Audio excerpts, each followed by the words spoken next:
Good afternoon, ladies and gentlemen. My name is Tommy Marks, and I want to welcome you to another iteration of our webinar series. On behalf of Sharon R. Pender, our President and CEO of the Capital Region Minority Supply Development Council, it is a pleasure to have you join us today for a fantastic topic from one of the top organizations in the U.S. Army that we'll be bringing on. I am the director of the Virginia Minority Business Development Agency's Business Center, and also serve as Ms. Pender's Vice President and COO for the Capital Region Minority Supply Development Council. We put these on to try to enhance our overall knowledge of what's in the marketplace and for folks that need the services that you might have. So today we're going to talk about led by Mr. Randy Edney from the Program Executive Office of Simulation Training and Instrumentation, better known as PEO STRI, down in Orlando, Florida, is going to talk to us about his organization. But Randy's also going to share some tips about doing business just generally in the Army for those folks that's interested in doing business with them.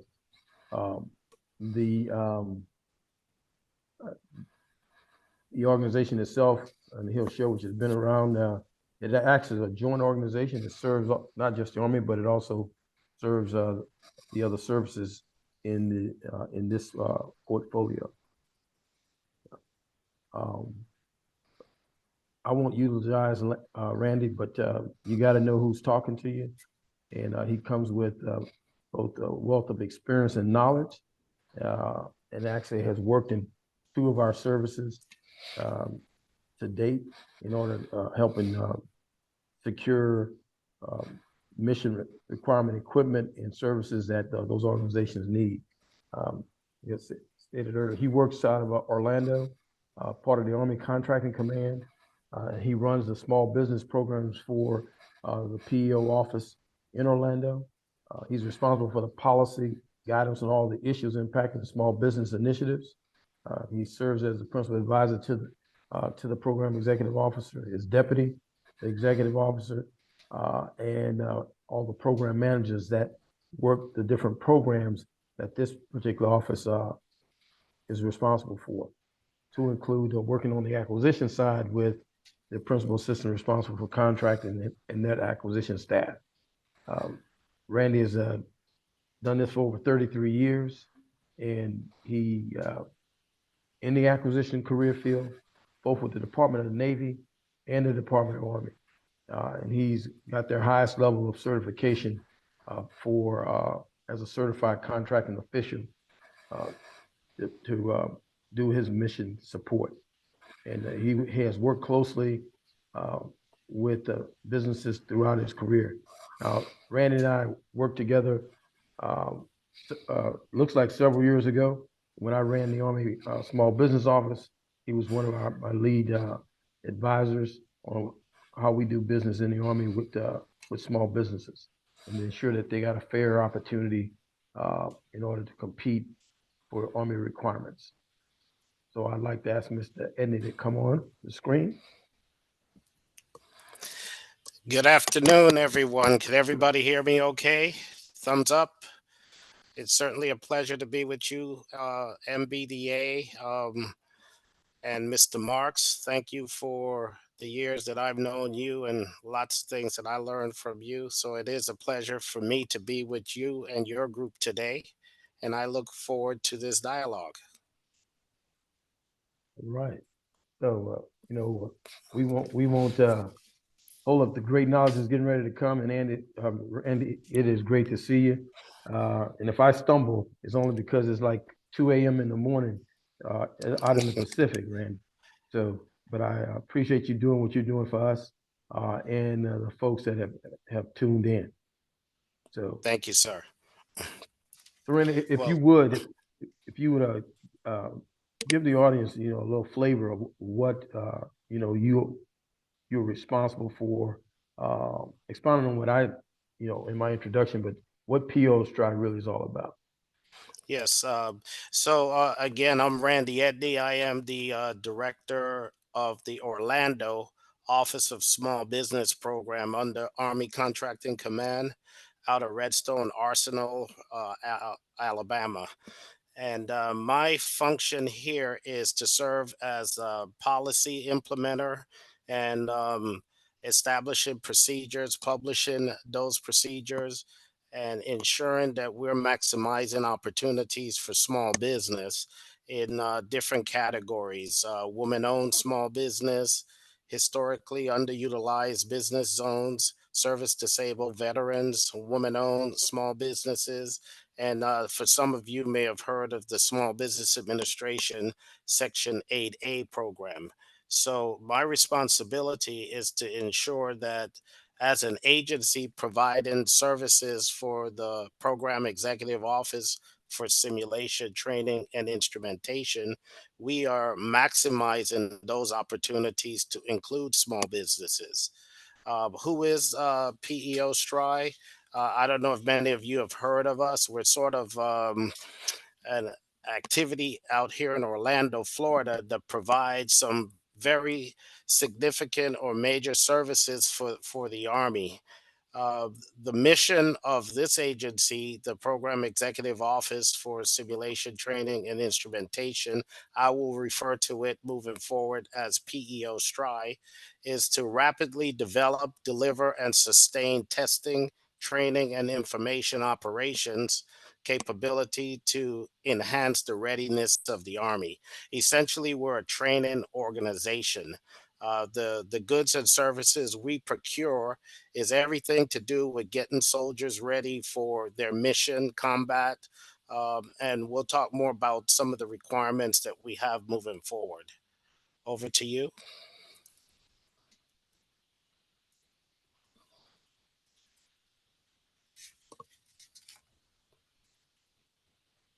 You need to unmute.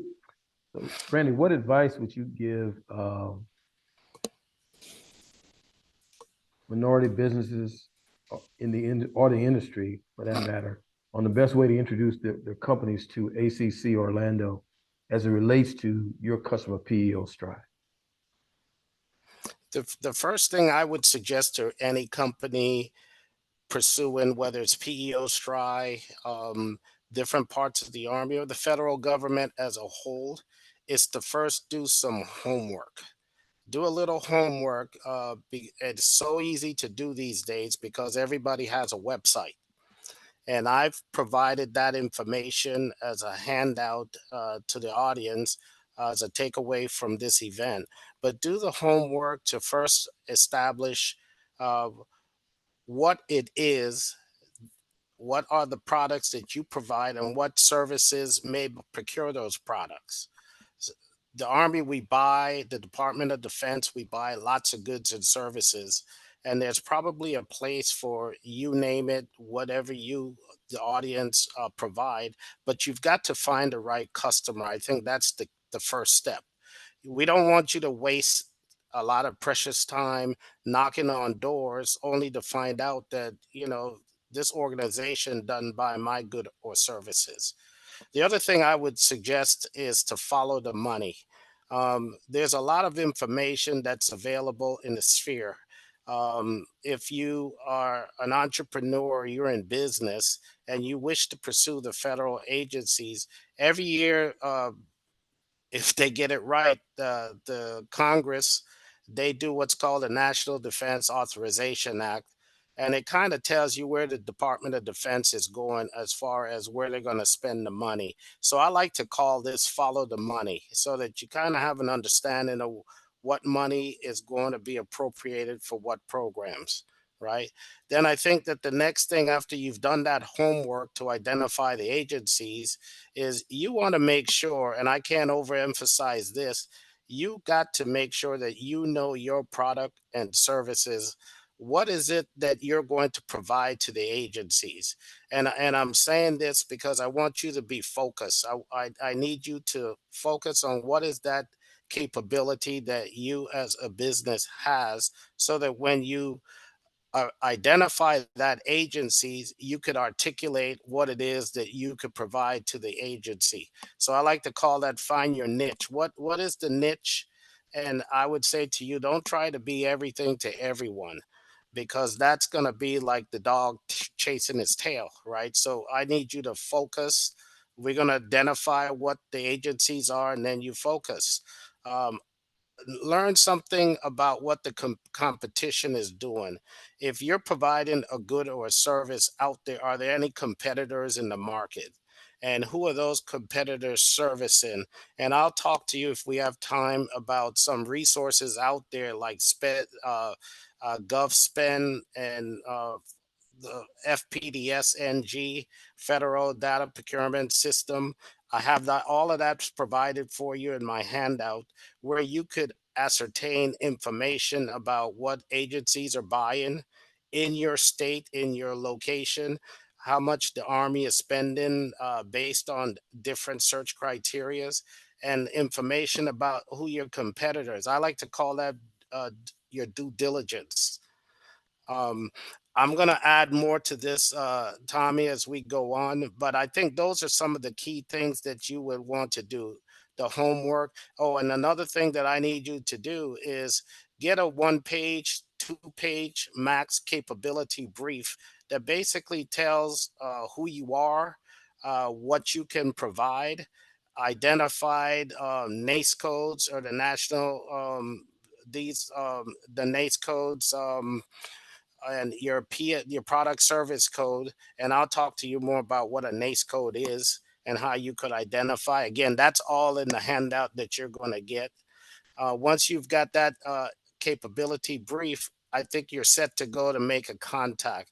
And I would suggest that you contact the Office of Small Business Program, like my office, at the various agency. Every agency that has procurement and they're acquiring goods would have an Office of Small Business Program. And that could be your doorway into the agency. I'll turn it back over to you, Tommy. Appreciate it, Randy. So Randy, when is the ACC Orlando's advanced plan and brief to industry, and what time of year does that typically take place? If y'all still doing those, and who should attend? So, yes, thanks for that.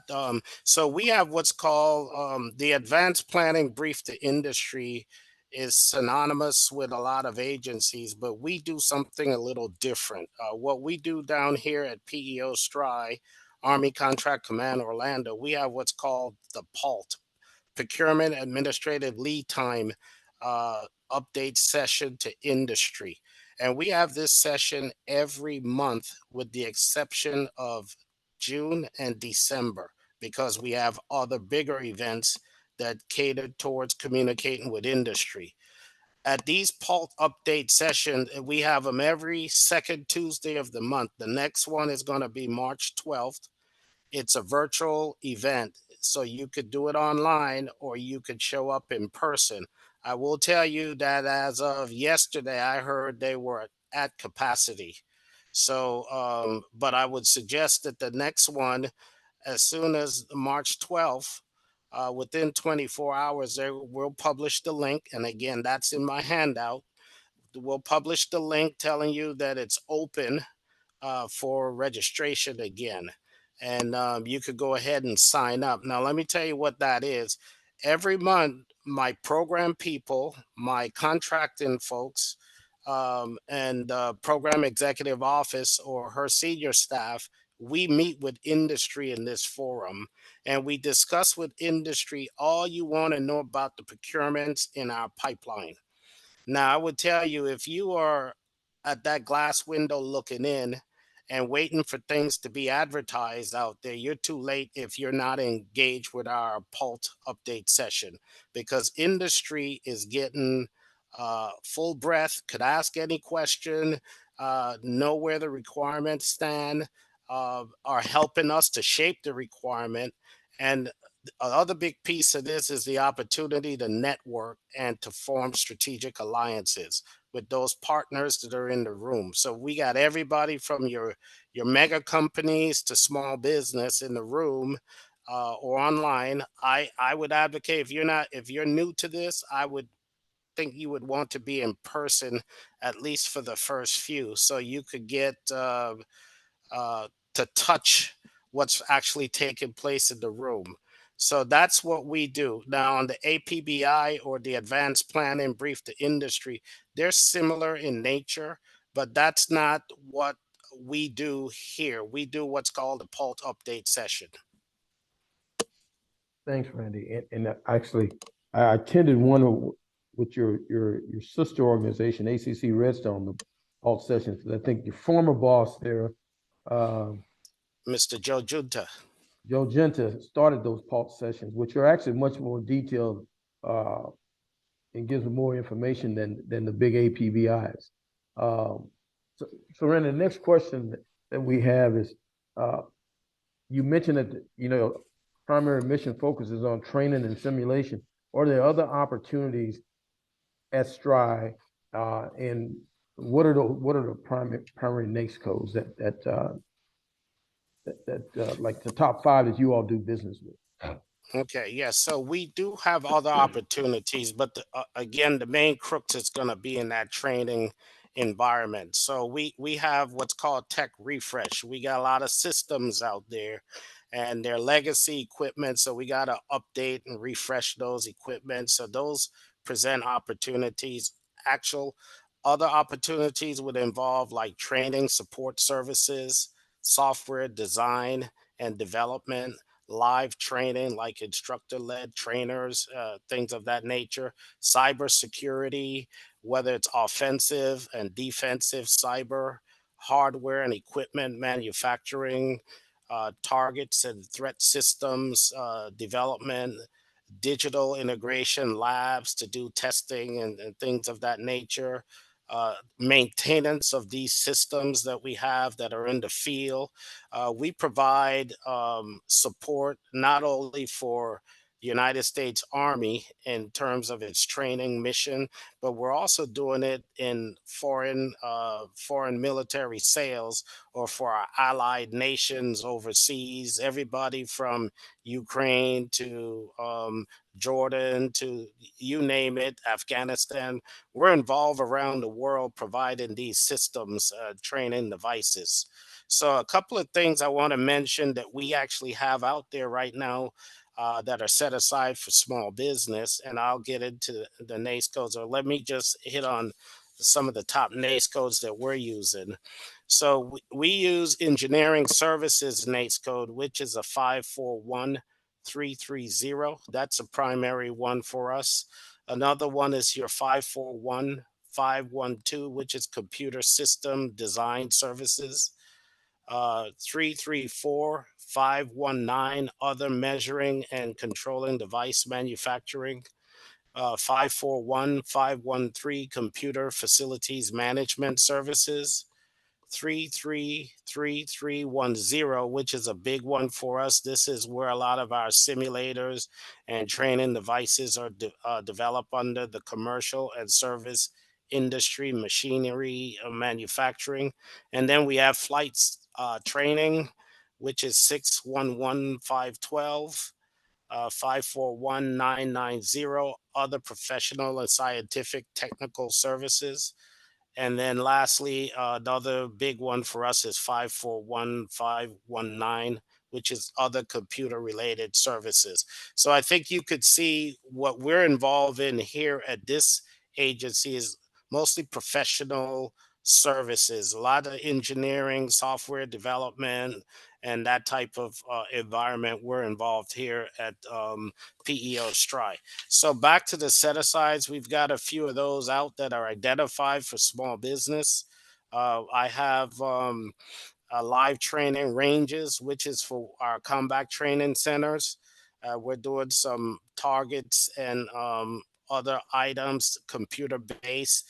That NACE code for that is 33310, which is that commercial and service industry manufacturing. Another one is tied to the CTC. It's another total small business set aside, and that's for live training of ranges and combat training centers. And I got two more here. These are what I have today. This doesn't close the loop for the rest of the year, but these are things that we've identified for small business. I have one that's in the 8A program right here. It's for civil support training activity, training support services, and that's under NACE code 541990. And then we also have another set aside for small business, and that's going to be under NACE code 541512. And it's for one semi-automated force. It's we call it one SAF. I know you're going to have questions as to what these are. Again, these are in that handout. I'd be happy to provide more information about these. But to see these, I would suggest that if you're not familiar, you could reach out to me. But they're published on sam.gov, System of Award Management.gov. So over to you, Tommy. Thanks, Randy. Great information. Randy, we have a question that talks about what is the systems engineering technical assistance, CETA for short, I guess, contract, and who can participate in that? Yes, so good question. So CETA is a staffing support contract. So we have civil service. I'm a civil servant. I work for the military, but a lot of what goes on in the procurement world is not military people per se doing those. Their mission is to go and fight wars and that type of stuff. So it's a huge civilian workforce. I'm one of those in the civilian workforce. However, there are also support to that. So we call those CETA. They provide staff augmentation, if you will. So we will go out for a contract. We currently just awarded a few months back our next 5 year iteration of CETA. Now, I will tell you, historically, that was always set aside for small business since I've been with this agency since 2008. And Mr. Marks, you know, we always struggle with women-owned businesses, and one of the areas, a couple of areas that we're focused on is our small disadvantaged business.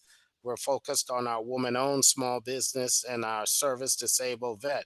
I mean, overall, we focus on everything, but where our numbers are low, and so I made a challenge to my deputy, Mr. Damian Bailey, and he's in the contact. And I said, listen, we got to do some things to increase our woman owned. The president put a mandate out to increase our small disadvantaged business goals.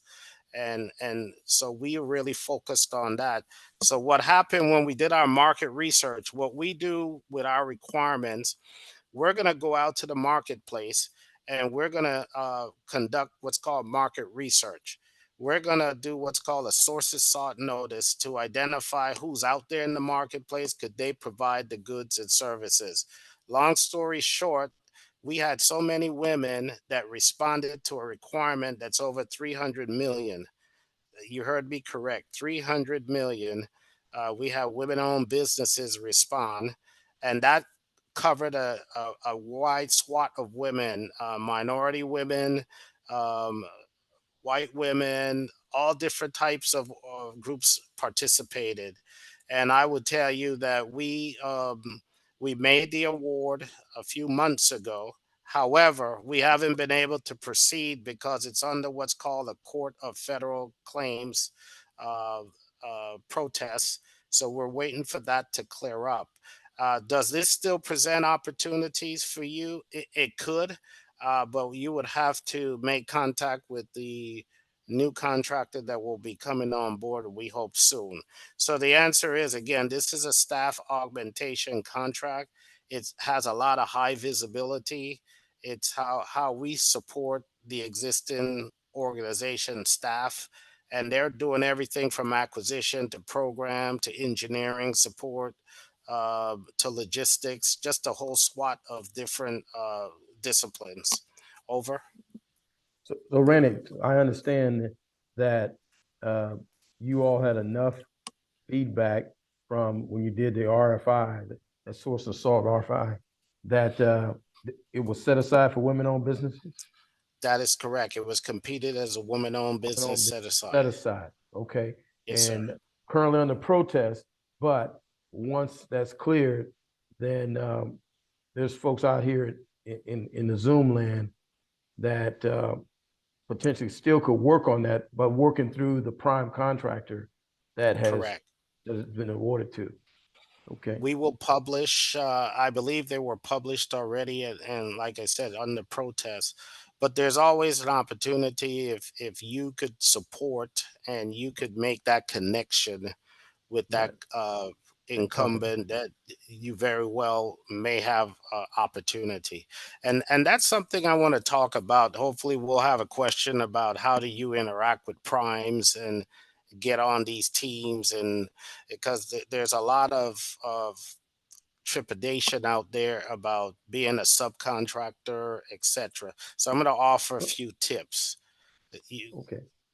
Well, you I'll want me tell you to what we go do, there Randy. now, or Yeah, we why we don't you we just keep go there going? now, and then when you finish, we've got some questions from the audience, and we'll go to those questions. So if you Okay. spend about a minute or so on those tips, yeah, a couple of minutes. Absolutely. So one of the things that because I often get these questions, I've called this prime contract. It could be a large company, it could be another small business, and I hear everything from they don't call me back, or I can't get on the team, and I've been a sub before and I was treated badly. All of those things are true. But I would offer to you, as far as getting on to a contract, the time to do that is on the front side of an opportunity. And what do I mean by that? I told you about the Pult update session, right? That's an opportunity for you to be in the room with like-minded people, people that are in search of that opportunity. It's an opportunity for you to get to meet them, to start what I like to call the best time to do business with someone is when there is no business. That's the time to build that relationship, because a lot of what these primes do, and when they get into these contracts, they're going to keep pulling from the companies that they know. We have a requirement that they over a certain dollar threshold, and there's subcontracting opportunity in full and open competition. The ones that go to the big companies is that they have to do subcontracted to small business and even into the other categories that I mentioned before. So how do they do that? Well, oftentimes they just pull from who they know over and over again, and you'll call after the fact, or maybe, and you may not get a call back because a lot of times their team's already built. They already got that figured out. So I contend that the best time to really get involved with a company is on the front side of an opportunity. And I like to tell small businesses that don't always ask for something, but bring something to the table. What do I mean by that? If you're a small business and you see, like I told you, I got a couple of set asides there. If you had interest in those set asides, remember it's set aside for you, small business, right? It could be a woman owned set aside, uh, like the CETA that we talked about. When we set aside CETA, the large companies and the other companies that were not woman owned, guess what they did? They ran to find a woman owned business to get involved with. So that's what I mean. Bring something to the table. If you have an opportunity to see a requirement, and you could possibly you want to work with a Lockheed Martin or Boeing, or you name the big guys, maybe you could approach them with that type of opportunity and bring them onto your team.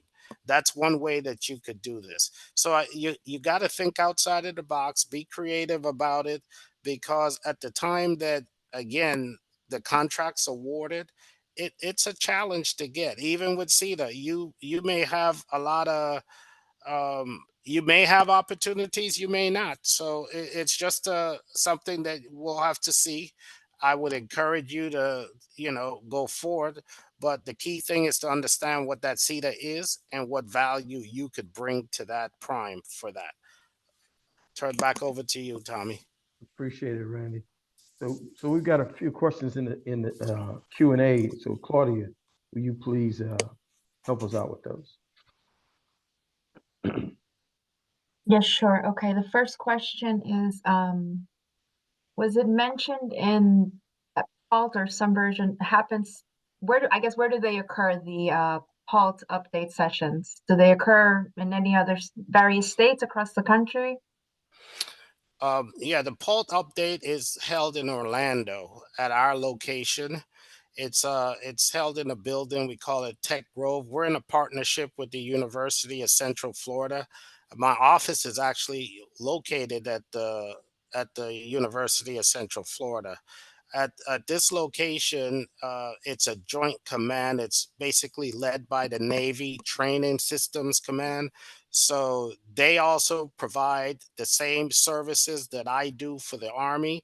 The Navy is here, the Air Force is here, and the Marines. And so we all have and participate in the PULT. The Marines and the Army do it together on, like I said, every second Tuesday of the month, with the exception of June and December. The Navy does it every other month. So they're not doing it 10 months out of the year, they're doing it less. And then the Air Force, they're not actively engaged with doing it because they don't do their contracts from here in Orlando. So yes, it's here in Orlando, and like I said, if you can't be here, you could actually sign up to do it on Teams virtually.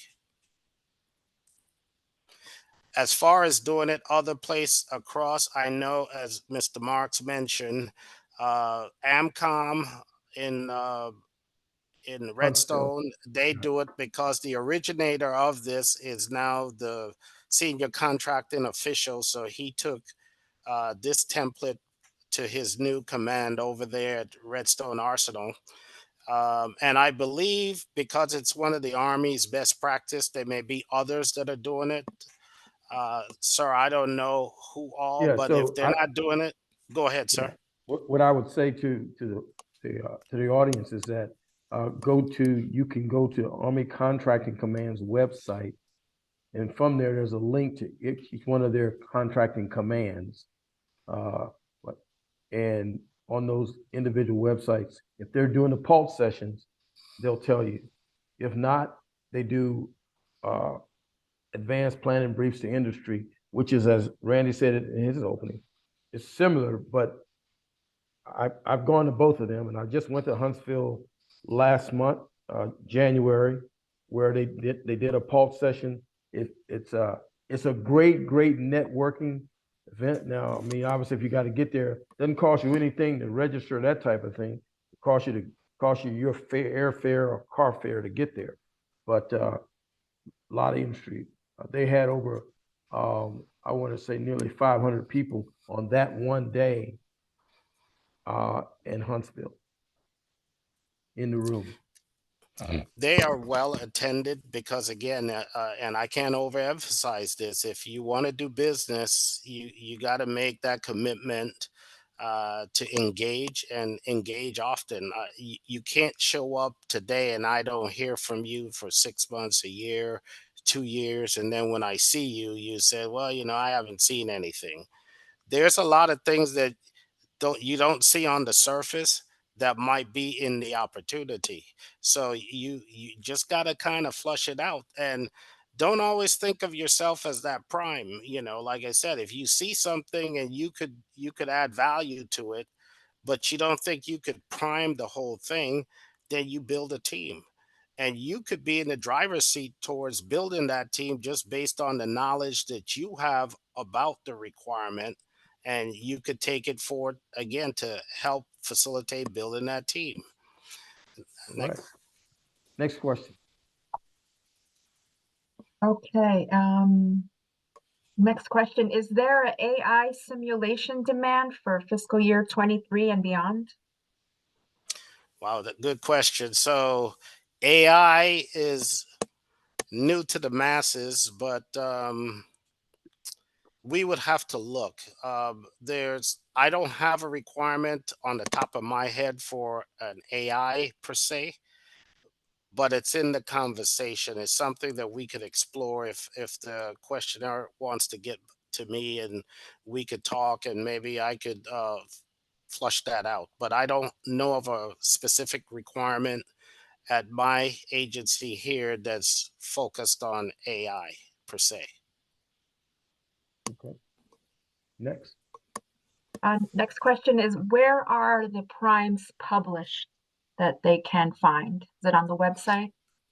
Yes, there is. So if you go in that handout that I have, there's a website. It's www.PEOSTRI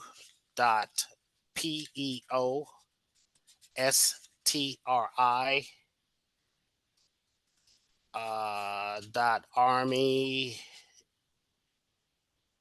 Hold on a minute. I just want to make sure I give you correct. It is in my handout. What page is But that, if you go Randy? to that website, it's going to be on page.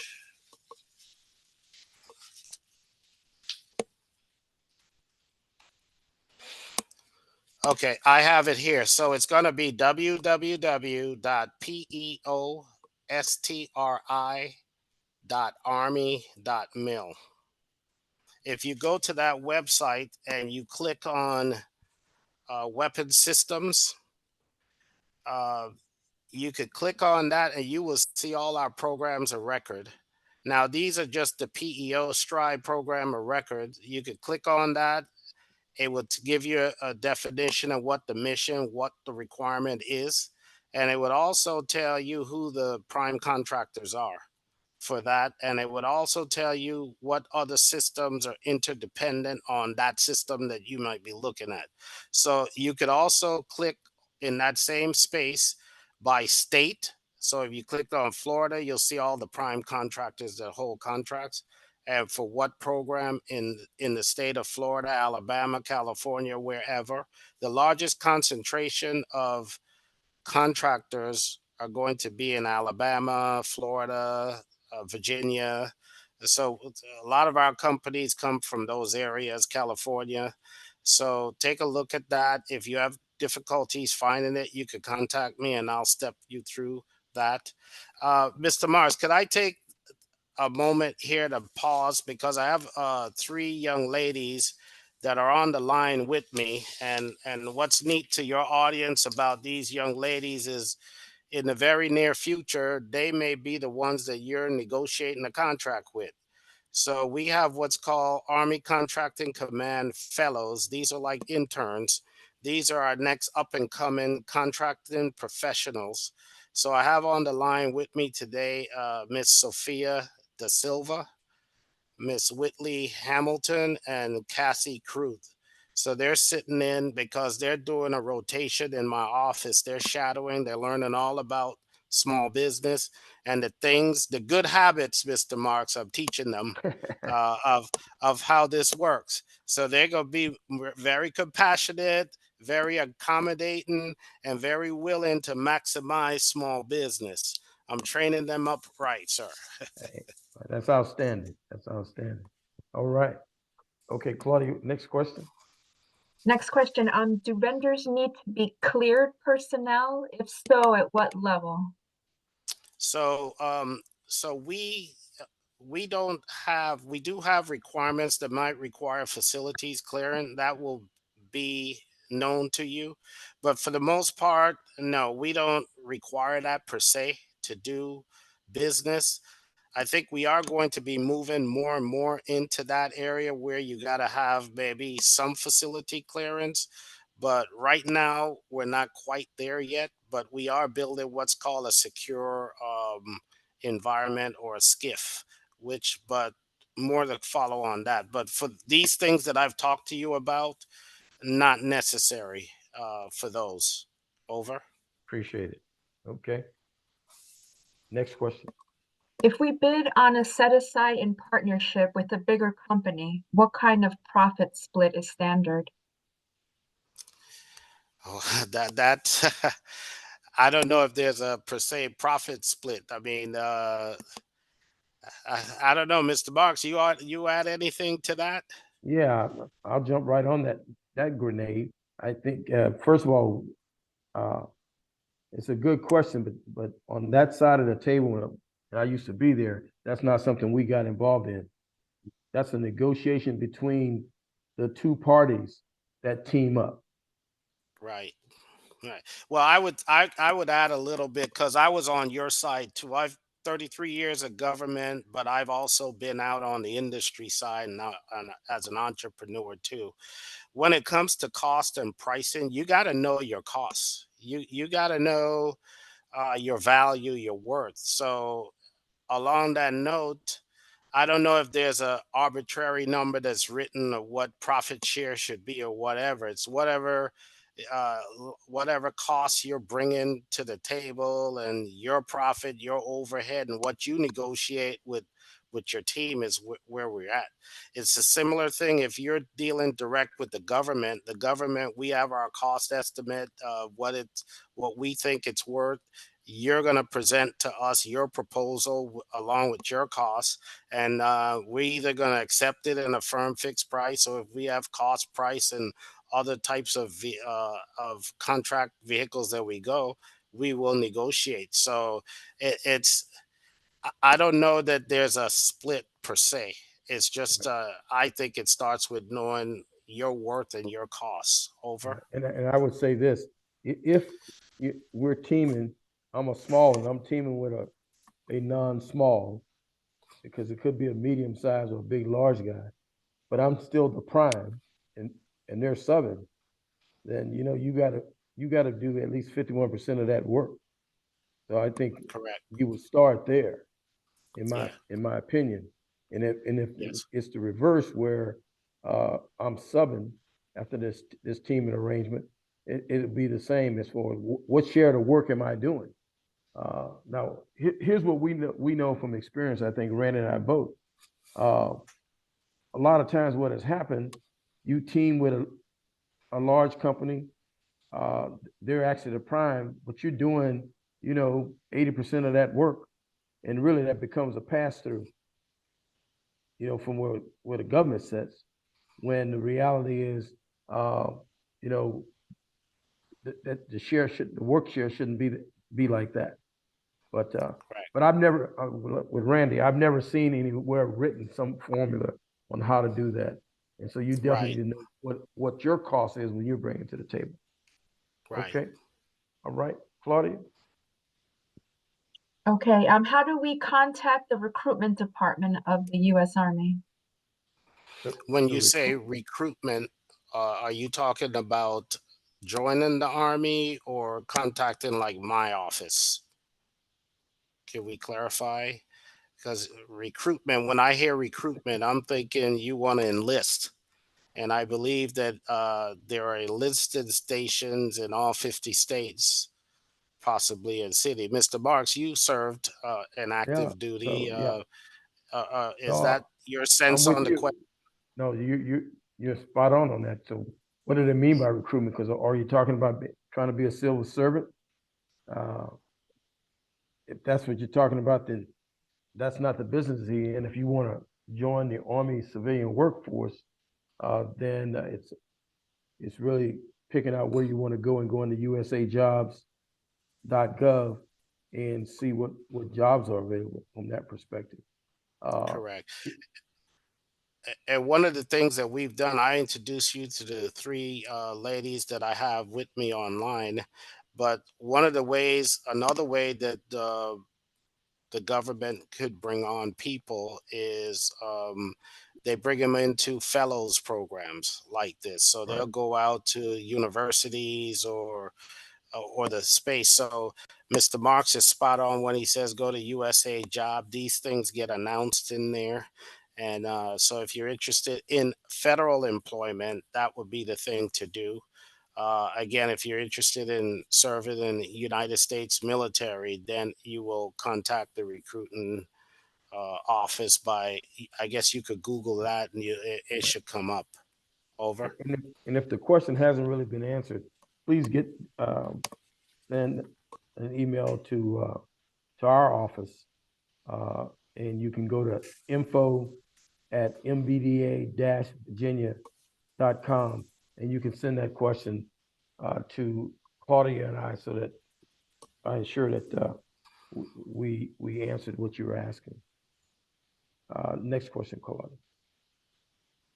Let me see here. If we did have an AI/ML solution, what is the best method for sharing that with you or your team?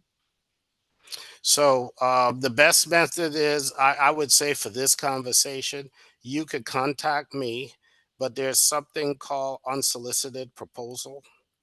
Okay. There's also another program out there that it is, if it's developed and mature, or you're just exploring the opportunity. If you're in exploratory and I want to develop that capability or work in it, they may even be topics, and you could go through what's called a SIBR program, which is a program that under the Department of Defense, to help you to develop that capability. But for right now, for this conversation, I would say you could explore unsolicited proposal uh, to do that. Or if you've got it mature and you just want to have an audience, you could send it to me, and I will, you know, facilitated through our organization to see if there's any interest in that capability that you bring over. And again, in that handout, you'll have all my information is in there to Thanks, contact Randy. me. Okay. Next question, Claudia. Mr. Eddy said the name of a colleague earlier. Someone was asking a question if their name could be repeated of his colleague. My colleague in my office, Mr. Damian Bailey. Yes, Damian. Damian Bailey, and he's in the handout also. His contact's in the handout also. Got it. And then the final question is at what civic program? I guess they didn't catch the name of the program that you mentioned earlier. The program, was it the PALT update session? Could you read the question again? And if I don't answer the question, just have if you didn't get your answer, just send me an email and I will respond. Just let me know you were on the call, but I'm not sure I'm clear on what what the question is. No, that's it. That's the only information they asked, and then that's it. Okay.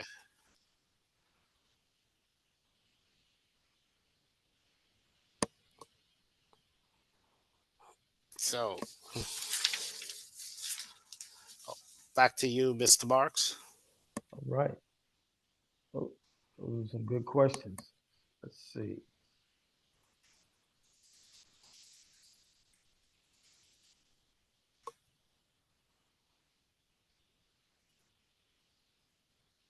Randy, this will be the last question I'll pose to you. What outreach events do you recommend MBEs attend to support ACC Orlando's mission? I'm gonna sound like a broken record. That PALT meeting, I can't overemphasize.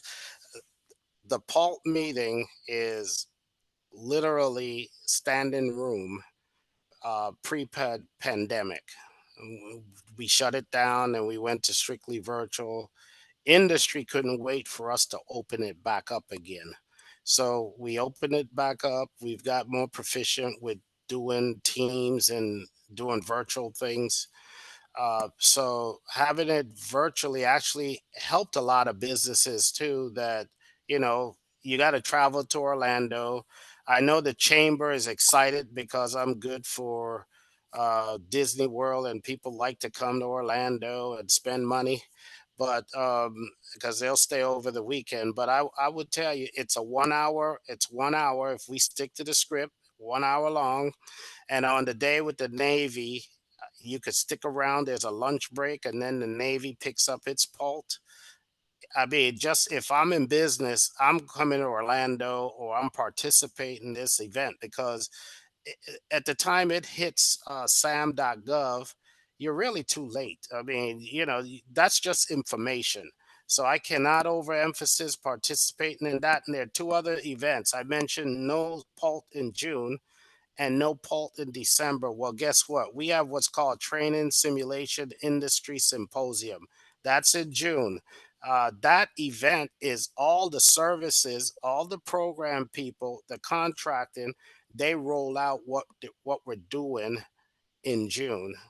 Okay, that we tell industry. Then they track it each month through the PULT.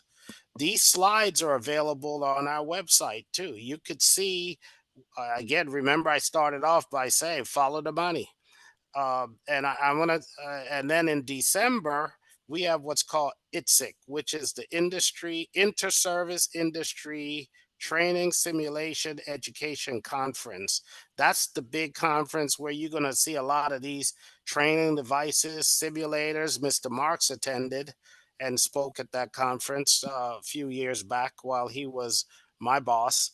And at that conference, there are lots of breakout, and the program people, again, they go over a 6 month later update of where we are with the programs.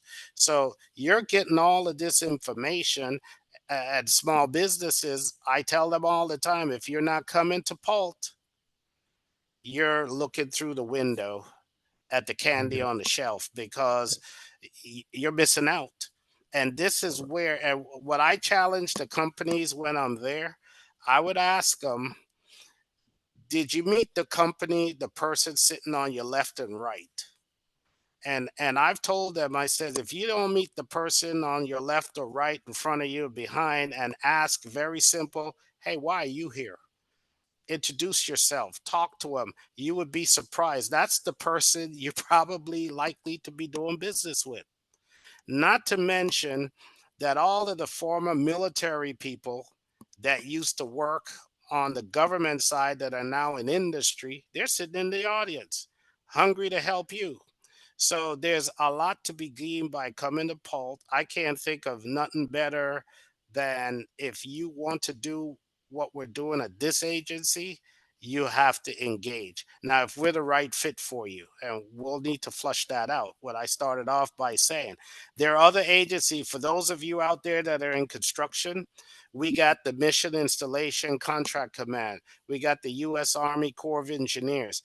I could help point you in different directions. I put a lot of links. They're hot on my presentation. If you do it digital electronically, you should be able to click right in to the Corps of Engineers, the MIC, the Army Tank Command, CCOM, all these agencies, so that you could do your research, do your homework. And when you show up, bring solutions. I mean, what's unique about you?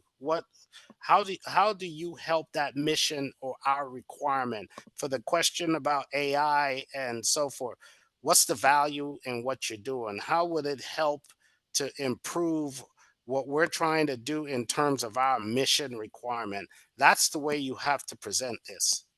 Over. All right, appreciate it. Hey, Claudia, it looks like there's two questions in the chat. I know one has to do with women on socioeconomic group question. It says here, you mentioned being challenged with women-owned small business and service-disabled veteran-owned small business. Could you please clarify how STRI is doing percentage-wise for each of these? So we're in a new fiscal year. Our fiscal year, well, we're kind of in the middle of the fiscal year. So we run on a federal fiscal year is October 1 to September 30th. My latest numbers. Now, I would tell you at this point today, I'm not meeting the woman owned. And part of that is that CETA contract is under protest. So, but I will tell you that what's good about this is, if we move forward with this requirement, not only is it uh, a woman owned business, but they happen to be a minority business too. So that's really going to be good. And I believe they're also a service disabled vet. So that's really going to be good. So to answer your question, today, as Mr. Marks, we have color codes, right? So Mr. Marks, I'm red in that one. Understood. But Understood. doing well in small business overall, I Raw. typically do about 21, 22, 25% small business.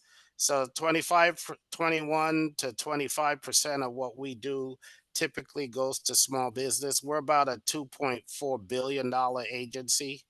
Uh, I got some big actions going that's really going to shoot my small business numbers up. If you look at some of these that I told you about, you want more information, you'll see what the magnitude of those are. But with the award, when we get off of the Court of Federal Claims on that CETA contract, it's going to really propel. And I have a couple of other things in the pipeline that are women owned as well. So hopefully we'll achieve our woman owned in fiscal year 24 and moving forward. That CETA is a 5-year contract. It runs to about 50 million a year. Over the period, it's about 300 million. Over. Okay. So there's a couple other questions. We'll get those to Mr. Edney, and he'll respond to them. But in the chat, I just want, before we close out, we got about we at the end of it. Claudia has put a number of links that are also in Mr. Edney's packet that that are very valuable. So please avail yourself to them. But before I close, what I want to share is there's some legislation that came out that you may not necessarily have followed, but this past Congress provided some appropriations, put into law a thing called the beneficial ownership reporting, which went to the Treasury Department to execute. And the requirement is all LLCs, S corps, corporations, especially small businesses, must comply with this new requirement that is through the Financial Criminal Enforcement Division of Treasury. And it is I'm told it takes about 5 to 10 minutes to fill this out. What they're trying to do, this division tracks fraudulent, I'll just use it to shell companies, if you will. And so it's now a requirement for every company that is that has been created or is registered to fill out this report. It's a one-time report. It's free. There's no cost of doing it. There are fines associated with it if you don't comply. It's brand new.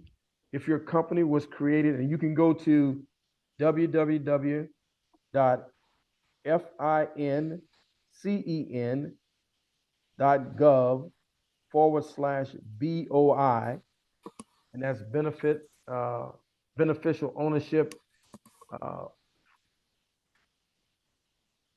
is the title.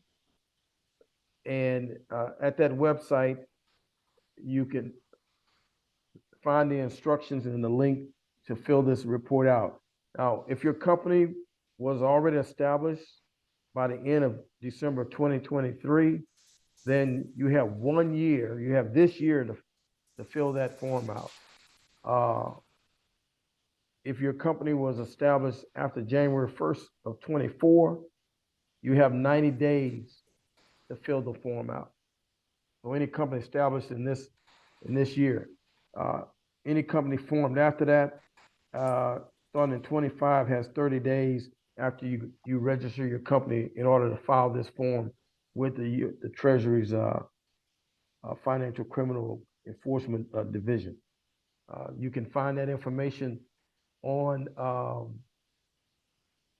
at that link, and I think Claudia might be able to hang the there's some slides that I had, and she may be able to hang those slides that you can pull down also. But she just put the link in the chat. But this is something that MBDA headquarters had a guest from that division yesterday shared this with us. So that's hot off the press. There's 32 million companies that they're tracking in the U.S. To date, about 365,000 have actually registered. So we're trying to get the word out through all mediums. to the companies. Okay. Again, I want to thank you for joining us. I want to thank Mr. Edney for his time and all the information he has imparted on us and what he's provided. I want to thank my partners, Phoenix, for actually they're in the back room to make this webinar go. Without them, we couldn't do that. And I want to thank my right arm, right hand, Ms. Claudia Barrera, for being here today and for another successful webinar. Again, if you got any questions after this is over, we will answer the questions that were not, and we'll get them to you. You got your email addresses. Mr. Edney has actually, he has given his information, contact information in the slides, so use them. And what I can tell you, he's a man of his word, and if he can help you, he will. That I know from my years of knowing him and what he has done for small businesses and the community as a whole. So Randy, thank you very much, and great to see you as always, and good luck in the future. Well, thank you for having me. Thank you, Claudia, Mr. Marks. And Mr. Marks, congratulations to you and your family, and safe travels to you. Oh, thanks much. Yeah, so look, the grandson, the new grandson, I just heard him in the room. It's feeding time. All right. All right. Okay, All thanks right. very Thank you, much. everyone. Hey, thanks to Drew and crew.